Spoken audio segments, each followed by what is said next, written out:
الحمد لله وحده والصلاة والسلام على من لا نبي بعده وعلى آله وأصحابه وأزواجه وأتباعه وبارك وسلم تسليما كثيرا. أما بعد فأعوذ بالله من الشيطان الرجيم. بسم الله الرحمن الرحيم. سبحان الذي أسرى بعبده ليلا من المسجد الحرام إلى المسجد الأقصى الذي باركنا حوله لنريه من آياتنا إنه هو السميع البصير. صدقت يا رب العالمين. درود شریف پڑھ لیجیے. اللہم صلی علی سیدنا و نبینا و مولانا محمد وعلى آل سيدنا ونبينا ومولانا محمد كما تحب وترضى عدد ما تحب وترضى يا كريم. محترم دوستوں اور بزرگوں، معراج کا واقعہ صرف واقعہ اور قصہ نہیں ہے، بلکہ معراج کے واقعے میں اللہ رب العزت نے بہت ساری حکمتیں اور عبرتیں رکھی ہیں. اگر انسان صرف معراج کے واقعے کو اپنے سامنے رکھے اور اپنی زندگی کے رخ کو اگر درست کرنا چاہے، اللہ تک پہنچنا چاہے اور بندوں سے اپنے معاملات اگر کوئی انسان درست کرنا چاہتا ہے، تو صرف اس ایک واقعے کو سامنے رکھے، اس کے پس منظر کا مطالعہ کرے اور اس واقعے کے ہونے والے اثرات کو اگر گہرائی سے دیکھے، تو انسان کی زندگی بنانے اور انسان کی زندگی کے حالات میں تبدیلی لانے اور ایک انسان کی زندگی میں بڑا انقلاب پیدا کرنے کے لیے کافی ہے. ابتدا کہاں سے ہوئی؟ ابتدا اس مقام سے ہوئی جو کائنات کی ابتدا کا ذریعہ بنتا ہے. ان اول بیت وضع للناس، بلکہ علماء نے لکھا ہے کہ یہ جو بگ بینگ کے دھماکے سے کائنات وجود میں آئی، تو بگ بینگ کا دھماکہ جو تھا اس کا کیندر بندو جو تھا وہ کعبۃ اللہ تھا. یہاں سے کائنات پھیلنا شروع ہوئی، ایک بلبلہ اٹھا اور وہاں مٹی نمودار ہوئی. اللہ تعالیٰ نے اس کو پھیلا دیا اور اس کے نتیجے میں زمین کے اوپر ایک نظام قائم ہو گیا. تو ابتدا اللہ رب العزت نے نبی کریم صلی اللہ علیہ وسلم کی اس واقعے اور قصے کی فرمائی تو وہ کعبۃ اللہ سے فرمائی، جو کائنات کا کیندر بندو اور مرکزی نقطہ تھا، اور اس کی انتہا اور اس کا آخری موڑ اگر کوئی ہے تو وہ مقام ہے جو اس کائنات کی انتہا اور کائنات کا چھوڑ ہے، وہ ہے عرش الہی اور اللہ رب العزت کا عرش. یہ نبی کریم صلی اللہ علیہ وسلم کا اعجاز بھی ہے اور نبی کریم صلی اللہ علیہ وسلم کا اعزاز بھی ہے. حضور پاک صلی اللہ علیہ وسلم کا معجزہ بھی ہے اور نبی کریم صلی اللہ علیہ وسلم کی عزت افزائی بھی ہے. بڑا عجیب ہے، اس کی حکمتیں، اس کی مصلحتیں، اس کے نکات اور اس کے اسباب. ان فی ذلک لعبرۃ لأولی الابصار سبحان الذی اسری بعبدہ لیلا من المسجد الحرام الی المسجد الاقصی، اس آیت کریمہ کے اندر جو نکات اللہ رب العزت نے بیان فرمائے ہیں، مفسرین کرام نے اس کو کھول کھول کے بیان فرمایا ہے۔ یہ قرآن اور قرآن کے ایسے مضامین ہیں کہ عقل والوں کے لیے اللہ تعالیٰ نے اس کے اندر عبرت کا سامان چھپا کے رکھا ہے۔ ام ہانی کے مکان پر حضور پاک صلی اللہ علیہ وسلم آرام فرما ہے۔ حضرت جبرائیل علیہ السلام فرشتوں کی ایک جماعت کے ساتھ فطری انداز سے دروازے سے نہیں آئے، بلکہ چھت کے راستے سے زمین کے اوپر آتے ہیں۔ حضرت ام ہانی رضی اللہ تعالیٰ عنہا کے مکان میں حضور پاک صلی اللہ علیہ وسلم آرام فرما ہے۔ حضرت جبرائیل علیہ السلام فرشتوں کے جرمٹ میں جو تشریف لائے، آپ صلی اللہ علیہ وسلم کو بیدار فرمایا۔ مفسرین نے لکھا ہے، علماء تاریخ نے لکھا ہے کہ آپ صلی اللہ علیہ وسلم کو بیدار فرماتے ہوئے حضرت جبرائیل علیہ السلام نے حضور پاک صلی اللہ علیہ وسلم کے ایڑیوں کے نیچے والا حصہ جو ہے اس کو آہستہ آہستہ دبایا، پنڈلیوں والا حصہ۔ ہمارے یہاں بچوں کو جگانے کا طریقہ کون سا ہے؟ چادر کھینچ لیتے ہیں، اور چادر کھینچنے کے بعد بچے کو بالکل ہلا دیتے ہیں۔ انسان کی روح اس وقت انسان کے جسم سے آدھے کانٹیکٹ میں ہوتی ہے، اگر اس کو جھٹکے سے اٹھایا جائے تو فوراً روح جو اندر آتی ہے اور انسان بیدار ہوتا ہے، انسان کے ذہن کے اوپر گہرا اثر ہو سکتا ہے۔ لہذا اپنے بچوں کو بھی پیار محبت سے اٹھائیں اور جگائیں۔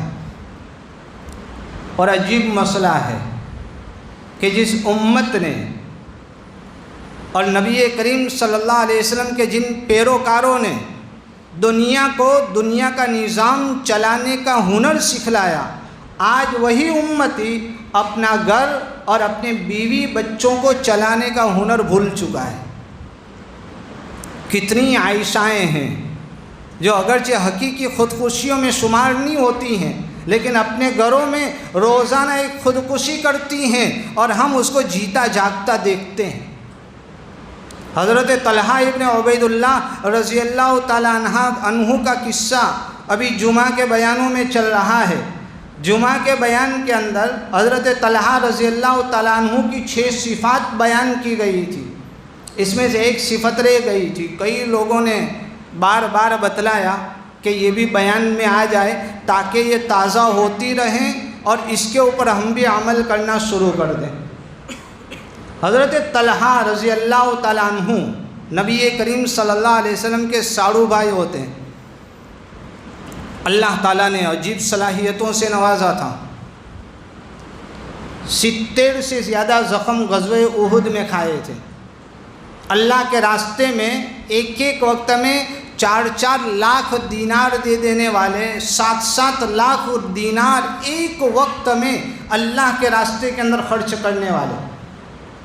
مدینے میں ایک عورت تھی، ام ابان، کئی رشتے آئے لیکن انہوں نے منع کر دیا۔ ہمارے یہاں طلاق والی بچیوں کے رشتے نہیں آتے ہیں، غریب گھرانوں کی بچیوں کے رشتے نہیں آتے ہیں، ان کے رشتے اتنے آئے بڑے بڑے صحابہ کے، انہوں نے سب کو منع کر دیا۔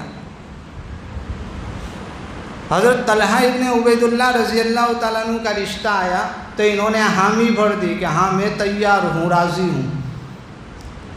سہیلیوں نے پوچھا کہ حضرت طلحہ کا رشتہ آیا تو تم نے منع نہیں کیا، اور دوسرے بڑے بڑے صحابہ کا آیا آپ نے منع کر دیا۔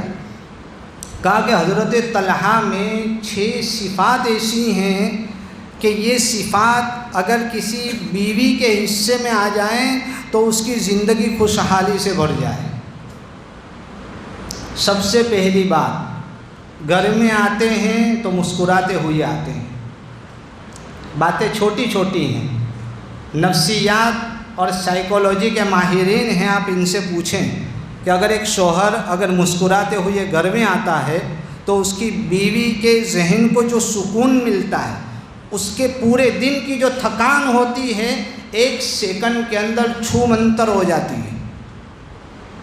قرآن مجید نے بتلایا ہے میاں بیوی کا رشتہ کیا ہونا چاہیے۔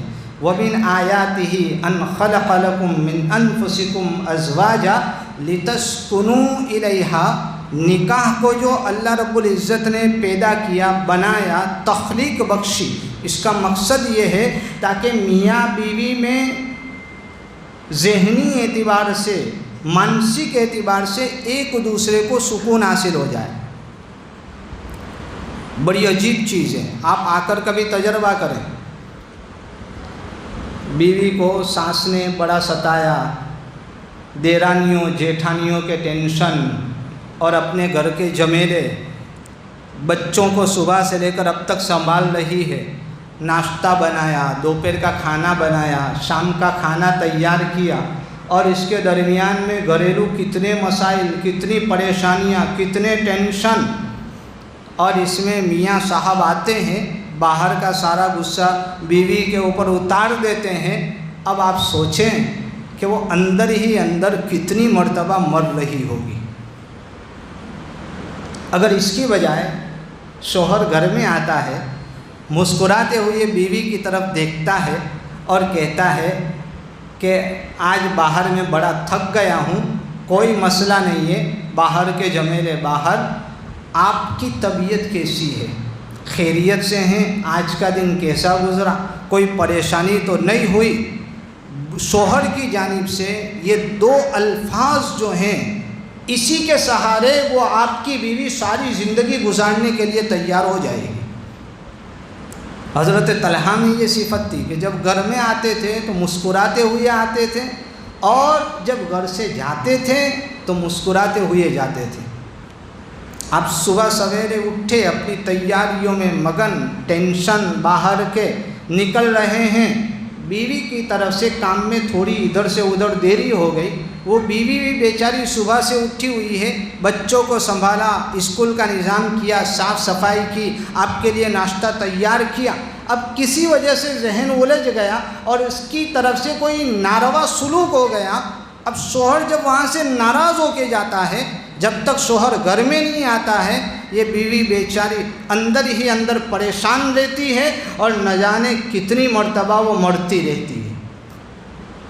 اگر اس کے بجائے شوہر مسکراتا ہوا چلا جائے، ہنستا ہوا چلا جائے، وہ وارے نیارے ہو جائے گی، آپ کے لیے جان دینے کے لیے قربان ہو جائے گی، آپ کے مال کی، آپ کے اولاد کی، آپ کی عزت کی حفاظت کرنے اور اس کو محفوظ رکھنے کے لیے یہ دن رات لگی رہے گی اور ذرہ برابر آواز نہیں کرے گی۔ دو صفات ہو گئی، گھر میں آتے ہوئے بھی مسکراتے ہیں، گھر سے جاتے ہوئے بھی مسکراتے ہیں۔ اگر ان سے بیوی کچھ مانگتی ہے تو بخل نہیں کرتے، دبا کر نہیں رکھتے ہیں۔ جیسے وصولی کرنے والے، اگرانی کرنے والے مانگتے ہیں تو ہم ہونے کے باوجود بھی ٹال مٹول کرتے رہتے ہیں، بیویوں کے ساتھ بھی ہمارا یہی رویہ ہے۔ نہیں، ابھی تو کہاں ہے، ابھی تو یہ کیا تھا، ابھی تو وہ کیا تھا۔ حضرت ام ابان فرماتی ہیں کہ حضرت طلحہ ٹال مٹول نہیں کرتے ہیں، بخل سے کام نہیں لیتے ہیں، اور جب نہیں مانگتے ہیں تو دینے میں دیری نہیں کرتے ہیں۔ ایک تاریخ ہو گئی، بیوی نے مطالبہ نہیں کیا، شوہر کہتا ہے کہ چلو اچھا ہے الحمدللہ۔ حضرت طلحہ ایسا نہیں کرتے ہیں، بلکہ ضرورت سے پہلے دے دیا کرتے ہیں۔ شادی بیاہ کا موقع آیا، فنکشن آیا، کوئی ضرورت پیش آئی، سسرال میں کوئی بیمار ہو گیا، شوہر ٹال مٹول نہیں کرتا ہے، انتظار نہیں کرتا ہے کہ وہ مانگے گی تو میں دوں گا، سامنے سے دے دیتے ہیں۔ حضرت طلحہ ایسے تھے۔ اور جب بیوی خطا کرتی ہے، غلطی کرتی ہے، معاف کرنے میں جلدی کر دیتے ہیں۔ ہم معاف کرنے میں ہفتوں، مہینوں، اور معاف کرنے کے باوجود زندگی بھر بیوی کو تانا دیتے رہتے ہیں اور وہ غلطیاں اور خرابیاں یاد دلاتے رہتے ہیں۔ لیکن حضرت طلحہ کی یہ صفت تھی کہ جب وہ بیوی غلطی کرتی، خطا کرتی تو معاف کر دینے کے اندر جلدی کیا کرتے تھے۔ یہ حضرت طلحہ رضی اللہ تعالیٰ عنہ کی بنیادی صفات تھی۔ چھٹی صفت یہ تھی کہ جب بیوی کوئی کام کرتی تو یہ شکریہ ادا کرتے، پانی پلایا جزاک اللہ، کھانا کھلایا بہت اچھا بنا تھا، مرچ زیادہ ہو گئی کوئی حرج نہیں، ہوتا رہتا ہے، نمک زیادہ پڑ گیا کوئی مسئلہ نہیں، ارے کچمبر بھول گئی کوئی مسئلہ نہیں، بلکہ میں تو کہا کرتا ہوں کہ اگر آپ ایک رویہ بنا لیں کہ جب بیوی دسترخوان پر آپ کے ساتھ بیٹھ گئی، کوئی بھی بڑی سے بڑی چیز اگر بھول گئی ہو، آپ اس کو دسترخوان سے نہ اٹھائیں، خود کھڑے ہو جائیں اور وہ چیز لے کر آئیں، چمچ لے کر آئیں، چھری لے کر آئیں، گلاس لے کر آئیں، پانی کی بوتل لے کر آئیں۔ لیکن اللہ کے واسطے میرے دوستو، جو صبح سے لے کر اب تک آپ کے لیے کھانا تیار کر رہی ہے، وہ دسترخوان پر 2 گھڑی سکون کی سانس لینے کے لیے بیٹھی ہے، اور آپ چھوٹے سے کام کے لیے اس کو پریشان کر دیتے ہیں۔ یہ وہ چھوٹی چھوٹی باتیں ہیں، اگر انسان اپنی زندگی میں اپنا لے تو اس کی زندگی خوشحالی سے بھر جائے۔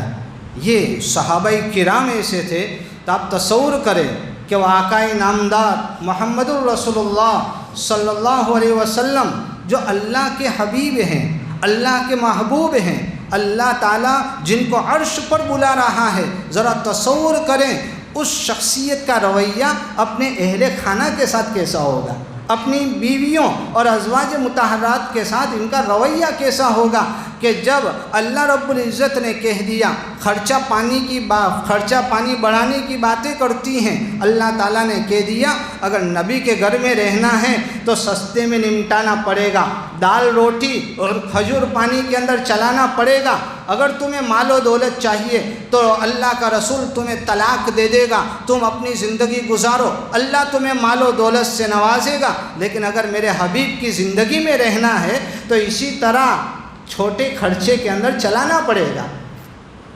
9 بیویوں میں سے ایک بھی بیوی نے دنیا کی لالچ نہیں کی، اور محمد الرسول اللہ صلی اللہ علیہ وسلم کے ساتھ رہنا پسند کیا، اور دل کی گہرائی سے اس کی خواہش اللہ رب العزت کے سامنے ظاہر فرمائی۔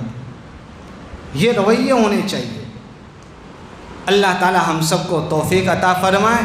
بات یہ چل رہی تھی کہ اللہ رب العزت نے جس امت کو اور جن امتیوں کو اللہ تعالیٰ نے دنیا چلانے کا ہنر سکھلایا تھا، آج ہم اپنے گھروں، اپنے بچوں اور اپنی بیویوں کو چلانے کے ہنر سے بھی ناواقف اور انجان ہو چکے ہیں۔ میں اپنے نوجوان دوستوں سے کہوں گا کہ نکاح سے پہلے، کمرہ تیار کرنے سے پہلے آپ یہ اصول سیکھیے کہ سماج اور معاشرے کے اندر زندگی کس طرح گزارنی ہے۔ آپ 2 ٹوک اپنے ماں باپ سے کہہ دیں کہ میں 5000 کی الماری اور 5000 کا پلنگ اپنے پیسے سے خرید کر رہوں گا، لیکن میری ہونے والی بیوی کے گھر والوں سے 1 پائی بھی نہیں لوں گا۔ آپ عہد کریں کہ ہمارے خاندانوں میں بچیوں کے نکاحوں میں کم سے کم خرچہ کریں گے، اور نکاحوں کو اتنا سستا بنائیں گے کہ انسان کے لیے زنا کاری مہنگی ہو جائے۔ آج معاملہ یہی ہے کہ ہم نے نکاح کو اتنا مہنگا بنایا کہ زنا کاری عام ہو چکی ہے، اور جس معاشرے میں نکاح جتنا سستا ہو جاتا ہے اس معاشرے کے اندر زنا کاری اتنی مہنگی ہو جاتی ہے۔ تو نوجوان بچے عہد کریں، آپ کا عہد آپ کے گھر کی عورتوں اور آپ کے بڑے وڈیلوں کو بھی زیر کر دے گا۔ جس کی شادی ہوتی ہے ہم یہ سمجھتے ہیں کہ اس کی چلتی نہیں ہے، لیکن اگر وہ چلانا چاہیں تو سارا گھرانہ اس کے قدموں کے اندر آ کر گر جاتا ہے۔ آپ ایک مرتبہ ٹرائی کر کے تو دیکھیں، ہمت کر کے تو دیکھیں، اللہ پر بھروسہ کر کے تو دیکھیں کہ نکاح کی وجہ سے روزی رزق میں برکتیں آیا کرتی ہیں، اور اس برکتوں کے اوپر اگر ہمارا اعتماد ہوگا اللہ تعالی ہمیں ہمت عطا فرمائے۔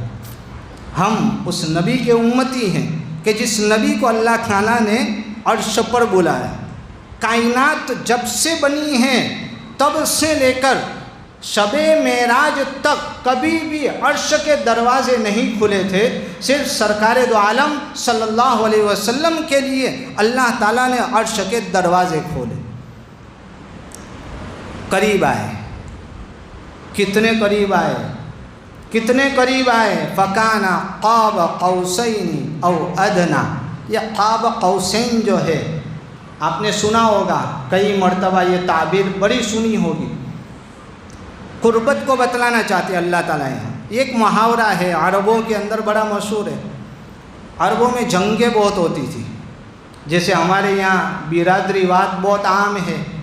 اسلام کے نام پر لوگ جمع نہیں ہوتے ہیں، لیکن برادری کے نام پر سچا ہو یا جھوٹا، حق ہو یا باطل، اپنی برادری کا، اپنی ذات کا، اپنے خاندان کا اپنا آدمی ہے، انسان اس کے سپورٹ میں کھڑا ہو جاتا ہے.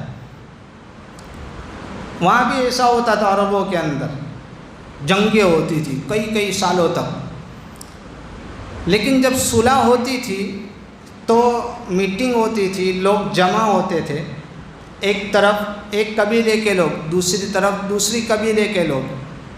صلح کے بعد دونوں سردار اپنے اپنی تیر اور کمان لے کر آتے، اور تیر کا جو گولائی والا لکڑی کا حصہ ہوتا ہے اس طرح کا، یہ حصہ جو ہے گولائی کے اندر، اس کو کہتے ہیں قوس. اور اس کا جو کنارہ ہے، اس قوس کا جو اس طرف کا اور اس طرف کا جو کنارہ ہے، اس کو کہتے ہیں قاب. تو یہ دونوں سردار اپنا اپنا تیر کا وہ نشان جو ہوتا تھا وہ لے کر آتے تھے، اور دونوں آپس میں اس طریقے سے ملا دیتے تھے. تو ایک قوس اور دو قوس، اور ان کی قابیں آپس میں مل جایا کرتی تھیں. اللہ تعالیٰ قرآن مجید میں کہتے ہیں کہ میں نے اپنے حبیب کو عرش پر بلایا، اور اتنی قربت کہ جس طریقے سے دو قوس آپس میں صلح کے وقت مل جاتے ہیں، اس طریقے سے حبیب کے ساتھ ملاقات ہوئی. بلکہ آگے اور آپ حضرات کو بتلا دیتا ہوں کہ یہی قربت کافی نہیں تھی.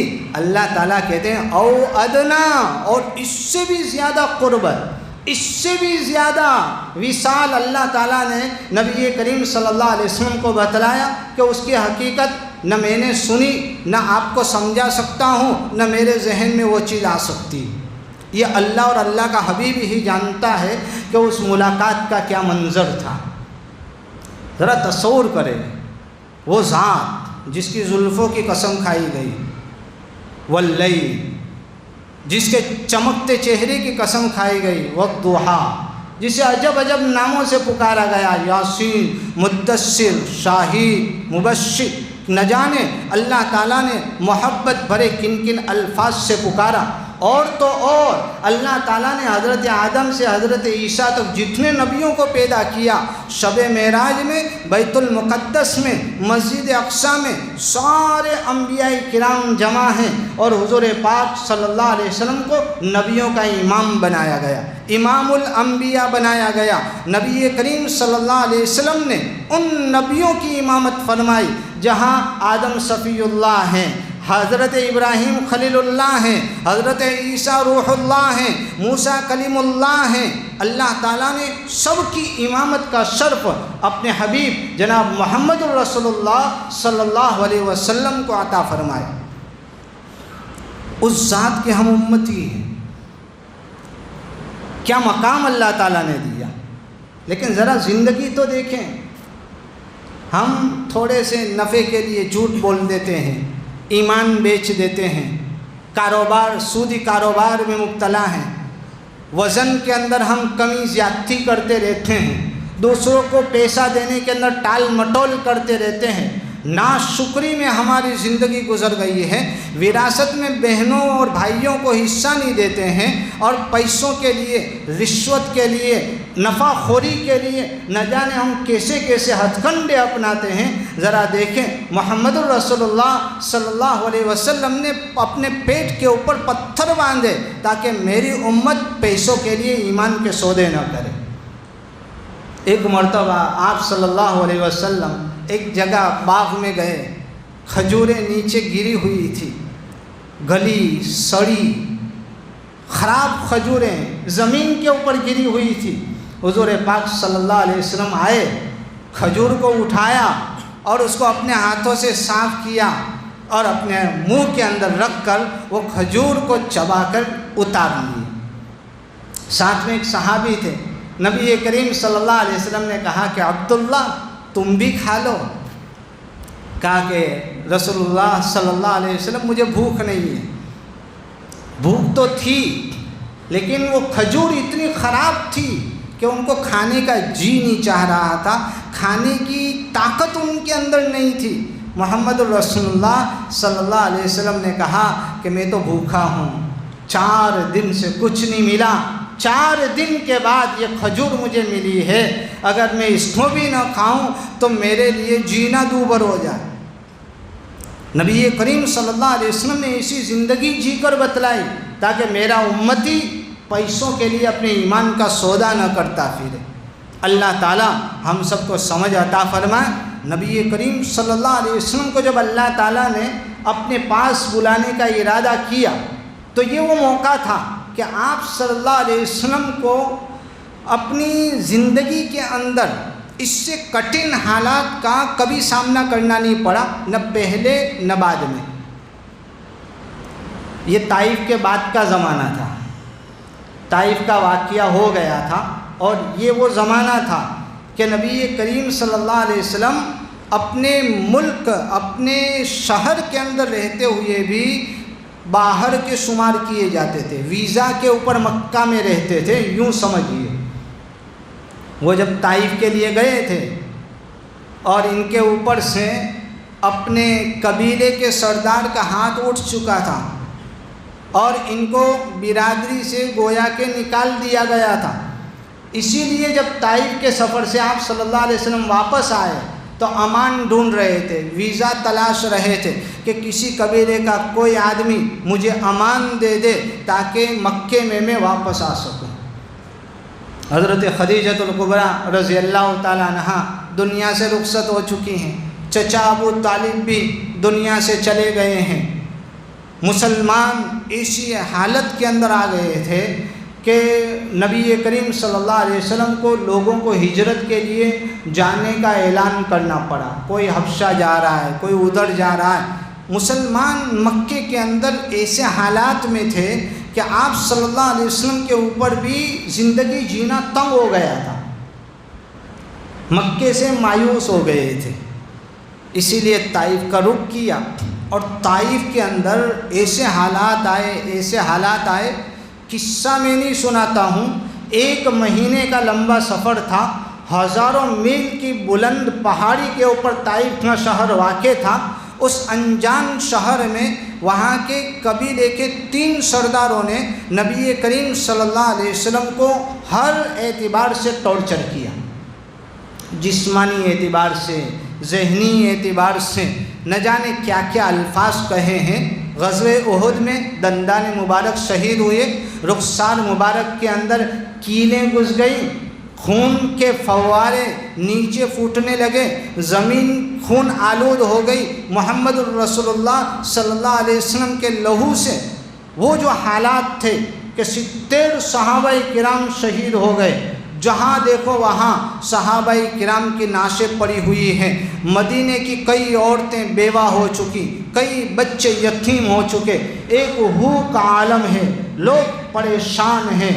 ایسے ماحول میں، ایسے حالات کے بعد حضرت عائشہ صدیقہ رضی اللہ تعالیٰ عنہا حضور پاک صلی اللہ علیہ وسلم سے پوچھتی ہیں کہ کیا غزوہ احد سے زیادہ کٹھن دن آپ نے کبھی دیکھا ہے؟ آپ کے اوپر اس سے زیادہ سخت حالات کبھی گزرے ہیں کہ چچا کو بھی شہید کر دیا جائے اور ان کے جسم کے ٹکڑے ٹکڑے کر کے بکھیر دیا جائے، ایک ایک چادر میں ایک ایک صحابی کو دفن کرنے کے لیے بھی چادریں کم پڑ جائیں؟ حضور صلی اللہ علیہ وسلم نے کہا کہ ہاں، طائف کے جو حالات تھے یہ احد سے بھی زیادہ خطرناک تھے۔ اب آپ سوچیں کہ وہ موقع کیسا ہوگا، وہ حالات کیسے ہوں گے، لیکن آپ صلی اللہ علیہ وسلم نے صبر کا مظاہرہ کیا، دھیرج سے کام لیا۔ جب طائف والوں نے ستایا، پتھر مارے، خون آلود کر دیا، بے ہوش ہو گئے، حضرت زید رضی اللہ تعالیٰ عنہ حضور صلی اللہ علیہ وسلم کو اپنے کندھے کے اوپر اٹھا کر ایک باغ کے اندر لے گئے، اور پھر وہاں سے جب طائف سے نکل رہے ہیں تو فرشتے آئے، کہا کہ اگر آپ کہیں دونوں پہاڑوں سے اس زمین کو ملیامیٹ کر دیا جائے۔ نبی کریم صلی اللہ علیہ وسلم نے کہا کہ نہیں، یہ تو انجان ہے، یہ مجھے جانتے نہیں ہیں، اگر یہ ایمان نہیں لائے تو ان کی نسل ایمان لے آئے گی۔ آج بھائی بھائی کا دشمن ہے، چائے کے اندر پتی کم تھی ناراض ہو گئے، ٹوٹے کپ میں چائے مل گئی بے عزتی ہو گئی، کرسی پر نہیں بٹھایا ناراض ہو گئے، کھانے میں گوشت کا کٹورا نہیں آیا منہ چرا لیا۔ نہ جانے ایسی چھوٹی حقیر باتوں کے اوپر ہم اپنے بھائیوں سے رشتہ ناطہ توڑ لیتے ہیں، اور بیوی کے گھر والوں سے نہ جانے ہم کب بنانا سیکھیں گے، اولاد سے نفرتیں پیدا کر لیتے ہیں۔ آج ہماری حالات ایسے ہو گئے ہیں کہ ہم اپنوں کو گلے لگانا پسند نہیں کرتے ہیں، اور اس نبی کے نام لیوا ہیں جنہوں نے دشمنوں کے لیے بھی بد دعائیں کرنا گوارا نہیں کیا۔ آپ صلی اللہ علیہ وسلم وہاں سے ایسے حالات میں آئے، اور اللہ تعالیٰ کا اصول ہے کہ جو انسان اپنے آپ کو جھکاتا ہے، اپنے آپ کو مٹاتا ہے، اپنے آپ کو مٹی میں ملاتا ہے، من تواضع للہ رفعہ اللہ، جس کے اندر تواضع ہوتی ہے، مٹی میں اپنے آپ کو ملاتا ہے، جس کے اندر عبودیت ہوتی ہے، جو اللہ کی خاطر دین کی خاطر اپنے آپ کو جھکا دیتا ہے، اللہ تعالیٰ اس کو اٹھاتے ہیں۔ جس کو جتنا دبایا جائے، جس کو جتنا جھکایا جاتا ہے، وہ اتنا ہی فورس سے اللہ تعالیٰ اس کو اٹھا دیتے ہیں۔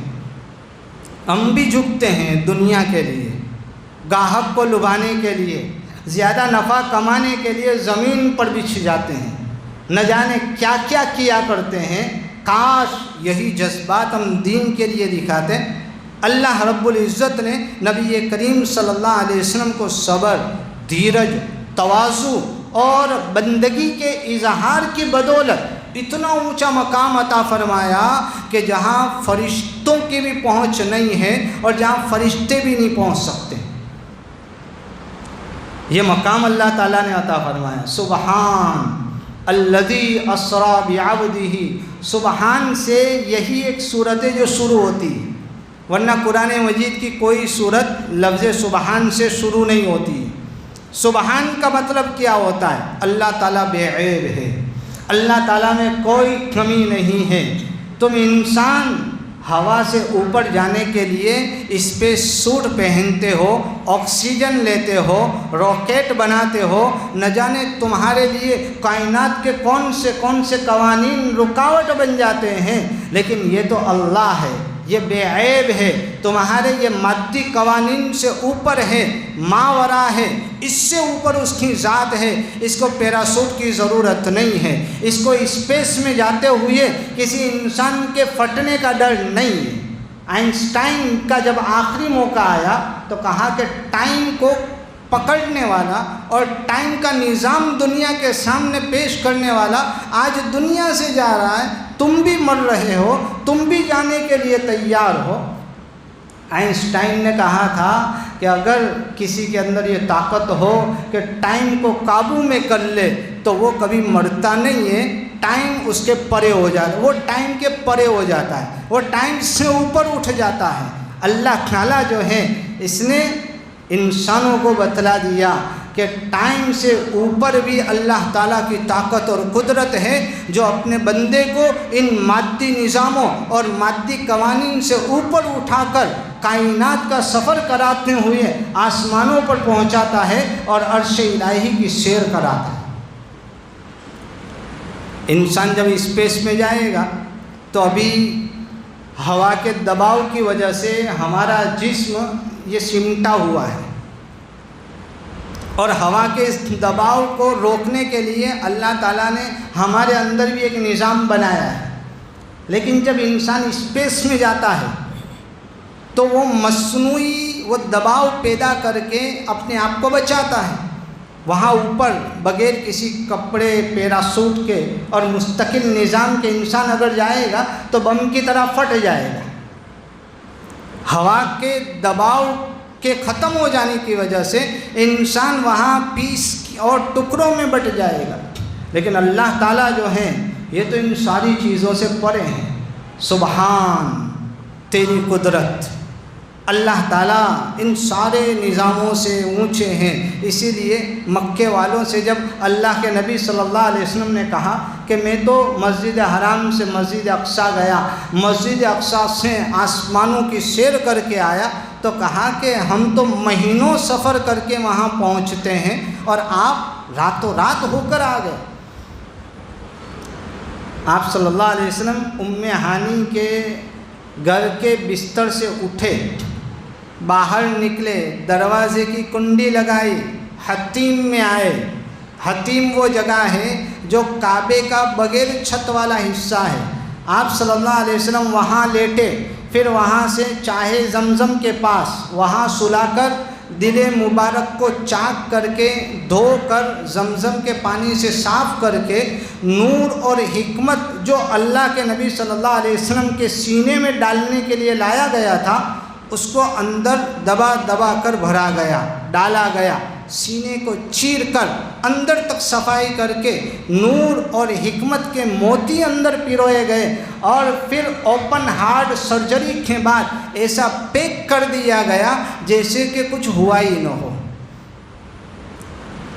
پھر وہاں سے براق کے اوپر مسجد اقصیٰ لے جایا گیا، پھر وہاں سارے انبیاء کرام کی امامت کرا کر آسمانوں کی سیر کی، اور سارے انتظامات کو دیکھنے کے بعد جب آپ صلی اللہ علیہ وسلم واپس آئے تو وہ جو دروازے کی کنڈی تھی وہ ہل رہی تھی۔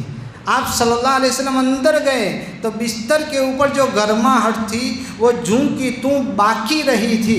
مطلب یہ ہے کہ سیکنڈ کے کروڑویں حصے میں نبی کریم صلی اللہ علیہ وسلم اتنا لمبا سفر کر کے آئے اور واپس اس جگہ آ گئے سیکنڈ کے کروڑویں حصے میں۔ اللہ تعالیٰ جو ٹائم اور اسپیس کو پیدا کرنے والا ہے، اس نے اس ٹائم اور اسپیس کے نظام کو ایک دم تھما کر رکھ دیا، اور اپنے محبوب کی ملاقات کے لیے اللہ تعالیٰ نے ایسا نظام بنا دیا کہ دنیا حیران اور پریشان۔ مکے والوں نے کہا کہ آپ کیسے ہو کر آ گئے؟ اللہ تعالیٰ نے کہا کہ محمد تھوڑی گئے تھے، میں لے کر گیا تھا۔ اسرا بعبدہ، یہ محمد نہیں گئے، میں ان کو لے کر گیا۔ اگر محمد جاتے تو تمہارے ذہنوں میں اشکال پیدا ہو سکتا تھا کہ محمد تو بشر ہیں، محمد تو انسان ہیں، وہ ٹائم اور اسپیس کو کہاں کنٹرول کر سکتے ہیں؟ لیکن سبحان الذی اسرا، جو ذات سبحان ہے، قوانین سے پرے ہے، اس کے اندر تو یہ طاقت ہے کہ وہ راتوں رات اپنے محبوب کو کائنات کی سیر کروا دے، اور وہ بھی رات کے وقت میں، کہ اگر اللہ تک پہنچنا ہے تو رات کو اللہ رب العزت کے سامنے آنسو بہانے پڑیں گے، کھڑا ہونا پڑے گا، اور بعبدہ ہی اپنے بندے کو لے کر گئے۔ یہ عبدیت اللہ تعالیٰ نے جب نبی کریم صلی اللہ علیہ وسلم میں یہ عبدیت دیکھی تو اللہ تعالیٰ نے اپنے بندے کو اپنے پاس بلا لیا۔ قصہ طویل ہے، حکمتوں سے بھرپور ہے، عبرتیں اور اسباق سے لبریز ہے۔ ہمیں چاہیے دوستوں کہ ہم اس ذات کو آئیڈیل بنائیں جس ذات کا نام لے کر ہمارے دلوں میں محبت کے پھول اگا کرتے ہیں، جس ذات کا نام لیتے ہوئے ہمارے دلوں میں عشق کی گرمی پنپنے لگتی ہے۔ آج اس ذات سرکار دو عالم صلی اللہ علیہ وسلم کی باتیں ہم بھلا چکے ہیں، ان کے طریقے ہماری زندگیوں سے نکل چکے ہیں۔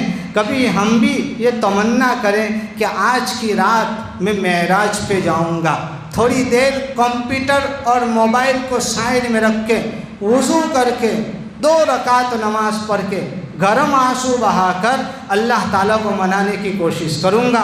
میرے دوستوں، ہماری یہی معراج ہے۔ الصلاۃ معراج المؤمن، جو معراج سے تحفہ لے کر آئے تھے۔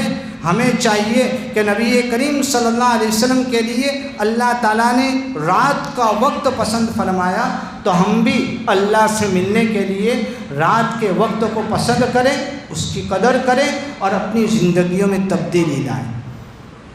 میں نوجوانوں سے کہوں گا کہ موبائل کا صحیح استعمال کریں، کمپیوٹر کا صحیح استعمال کریں، انٹرنیٹ کے غلط استعمال سے اپنے آپ کو بچائیں، اپنی جوانی کی حفاظت کریں، اپنے اخلاق اور اپنی اقدار کی حفاظت کریں۔ معراج کے موقع پر ایک عجیب لطیفہ علماء نے لکھا ہے کہ نبی کریم صلی اللہ علیہ وسلم پہلے آسمان پر گئے، حضرت آدم سے ملے، حضرت آدم استقبال میں کھڑے نظر آئے۔ دوسرے آسمان پر گئے تو وہاں حضرت یحییٰ اور حضرت عیسیٰ سے ملے، یہ دونوں کھڑے نظر آئے کہ اللہ ہمارے نبی آ گئے، ہمارا بھائی آ گیا۔ تیسرے آسمان کے اوپر گئے تو وہاں حضرت یونس علیہ السلام سے ملاقات ہوئی اور انہوں نے بھی استقبال کے اندر کھڑے ہو کر آپ صلی اللہ علیہ وسلم کا سواگت کیا، میرا بھائی آ گیا، ہمارے نبی آ گئے۔ چوتھے آسمان پر حضرت ادریس بھی سواگت میں کھڑے تھے۔ پانچویں آسمان پر حضرت ہارون استقبال میں کھڑے ہیں۔ چھٹے آسمان پر حضرت موسیٰ استقبال میں کھڑے ہیں۔ لیکن ساتویں آسمان پر جب نبی کریم صلی اللہ علیہ وسلم گئے تو وہاں ریسیپشن پر کوئی نہیں تھا، وہاں سواگت کرنے کے لیے کوئی نہیں تھا، وہاں استقبال میں کوئی کھڑا نہیں تھا۔ ایک بزرگ ساتویں آسمان کے فرشتوں کے کعبے کی دیوار پر ٹیک لگائے ہوئے، اپنے گھٹنوں پر ہاتھ بٹھائے ہوئے بیٹھے ہیں، داڑھی ان کے گھٹنوں کے اوپر لگی ہوئی ہے۔ وہ تھے حضرت ابراہیم خلیل اللہ علیہ السلام۔ کیوں ساری کائنات حضرت ابراہیم سے بھر جائے، محمد الرسول اللہ صلی اللہ علیہ وسلم کے مقام اور مرتبے تک نہیں پہنچ سکتے، ساری کائنات فرشتوں سے بڑھ جائے، محمد الرسول اللہ صلی اللہ علیہ وسلم کے ایک بال کے برابر نہیں ہو سکتے، لیکن یہاں منظر یہ ہے کہ سارے تو استقبال میں آئے، لیکن یہاں اللہ تعالیٰ سرکار دو عالم صلی اللہ علیہ وسلم کو چلا رہے ہیں اور حضرت ابراہیم علیہ السلام کھڑے ہوتے ہیں۔ آپ صلی اللہ علیہ وسلم حضرت ابراہیم کی طرف آتے ہیں اور حضرت ابراہیم علیہ السلام سینے سے لگاتے ہیں، پیشانی کو بوسہ دیتے ہیں اور کہتے ہیں کہ میرا بیٹا آ گیا، میرا نبی آ گیا۔ رشتے مقامات سے پرے ہوا کرتے ہیں، یہ دادا ہیں، یہ باپ ہیں، یہ بڑے ہیں، اگرچہ سرکار دو عالم صلی اللہ علیہ وسلم اتنے بڑے ہیں کہ یہ حضرت ابراہیم کے بھی امام بنے بیٹھے ہیں اور حضرت ابراہیم علیہ السلام سے بھی اونچے درجے کے ہیں، لیکن چونکہ رشتے میں باپ ہوتے ہیں، رشتے میں دادا کے مقام پر آتے ہیں، اللہ تعالیٰ نے یہ عزت بخشی اور سرکار دو عالم صلی اللہ علیہ وسلم سے کہا کہ سب تو آپ کے استقبال کے لیے آئے، لیکن یہ وہ شخصیت ہے، یہ وہ رشتہ ہے، یہ وہ خاندانی تعلق ہے کہ آپ کو یہاں چل کے آنا پڑے گا۔ اپنے باپ، اپنے دادا، اپنے بڑوں کا احترام کریں، ان کی عزت کا خیال کریں، اپنی چاہت کے لیے، اپنے آرام اور راحت اور سکون کے لیے، اپنی غلط خواہشات کے لیے ماں باپ کی خدمت سے اور اپنی گھریلو ذمہ داریوں سے منہ نہ موڑیں۔ اللہ تعالی ہم سب کو صحیح سمجھ عطا فرمائے، توفیق عطا فرمائے، محمد الرسول اللہ صلی اللہ علیہ وسلم کی زندگی کی صحیح قدردانی نصیب فرمائے۔ وآخر دعوانا ان الحمد للہ رب العالمین۔